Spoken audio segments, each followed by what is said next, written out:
Halo teman-teman, apa kabar?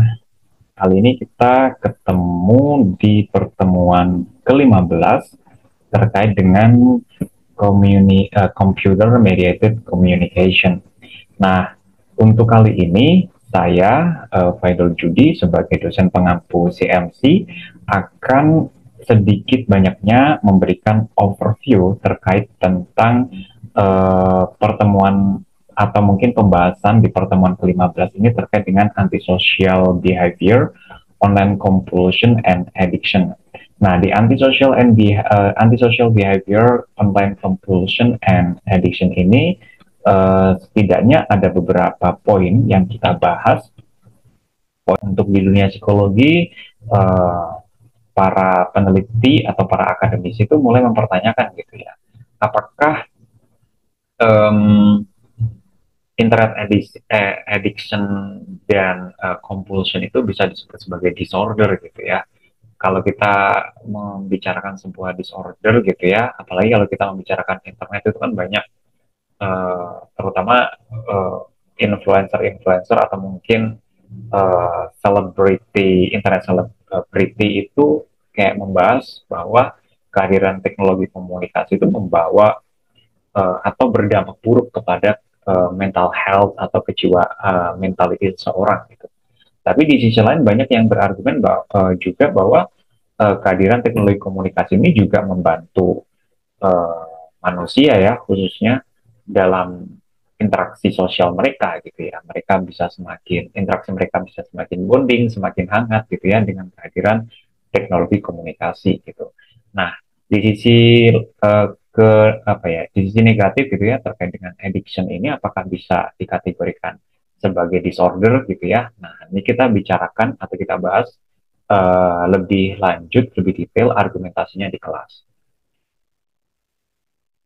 Nah, ini berapa salah satunya itu terkait dengan problematik ya yang ditimbulkan dengan menggunakan internet secara berlebihan. Itu ada istilahnya problematik atau pathological internet use gitu ya, di mana para para akademisi psikologi itu menganggap bahwa ini tuh sebagai apa ya istilahnya disturbed pattern gitu. Jadi penggunaan internet itu bisa mengarah kepada sikap-sikap adiktif yang dimana gejala-gejalanya itu bisa dilihat dari perubahan mood gitu ya, atau perubahan perasaan yang secara anomali gitu ya. Mungkin sebelumnya gitu kita punya foto atau kita lagi berwisata di suatu tempat terus kita berfoto, kita posting di Instagram, harapannya itu kita dapat more like, more comments gitu ya, atau positif komen, tapi kenyataannya nggak ada orang yang respon gitu ya, atau bahkan kita mendapatkan komen-komen positif gitu ya, komen-komen negatif gitu ya. Sebelumnya kita yang mengharapkan suatu hal yang menyenangkan, tapi yang kita dapatkan adalah sesuatu hal atau perilaku yang mengecewakan gitu. Nah, itu bisa kita argumentasinya itu bisa kita masukkan sebagai di ranah problematik or pathological internet use. Tapi nanti kita coba discuss lagi ya lebih lanjut di kelas. Nah, ini antisocial behavior and di internet gitu ya. Jadi banyak orang tuh beranggapan atau berargumentasi bahwa internet itu membuat kita itu menarik diri dari kehidupan sosial gitu ya. Tapi karena orang itu terlalu banyak attach sama mobile phone atau glued on mobile phone gitu ya, menghabiskan banyak waktu di sosial media dan lain sebagainya. Tapi pada kenyataannya sosial media itu kan juga sebagai media yang bisa mewadahi orang-orang yang mempunyai kecenderungan susah mengekspresikan dirinya gitu ya, atau mempunyai kelainan personality gitu ya, di mana mereka tuh akan susah sekali berinteraksi secara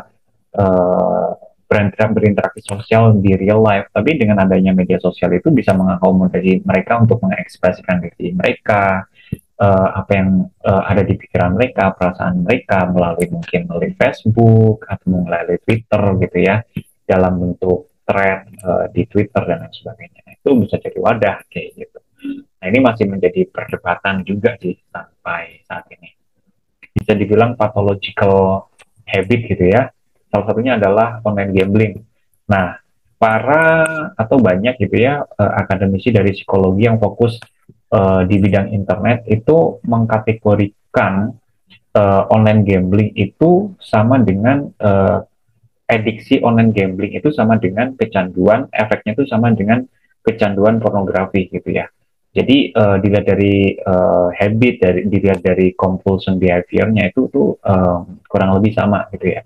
Jadi orang kalau sudah addict sama online gambling itu mereka akan merasa kebutuhannya itu terpenuhi gitu ya, atau istilahnya itu akan mendapatkan gratifikasi jika mereka berinteraksi dengan internet untuk melakukan gambling seperti itu.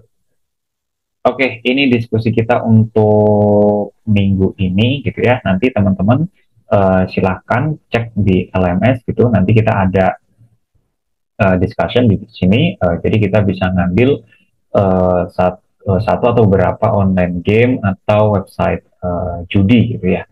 Nanti teman-teman silahkan examine gitu ya. Silahkan kaji website online, judi atau online game yang teman-teman pilih gitu ya. Mungkin dari segi potensi adiktifnya, terus juga bagaimana cara menemukan websitenya dan lain sebagainya. Oke, sampai ketemu di kelas ya.